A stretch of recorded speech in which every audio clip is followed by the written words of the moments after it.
Аллаху Акбар, Аллаху Акбар, Аллаху Акбар, Аллаху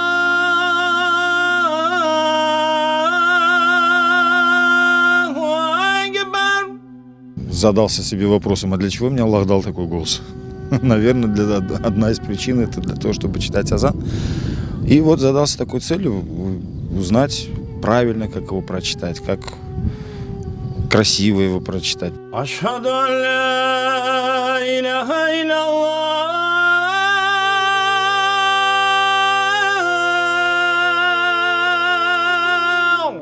У нас, когда еще вот мечети даже не было, когда еще микрофонов не было, приходилось читать азан вживую, просто так вот. Я живу сам на Белом 5, выходил себе во дворе, у меня была большая такая куча щебенки, как раз строился. Я поднимался на нее, чтобы повыше было, и читал азан прям так вживую.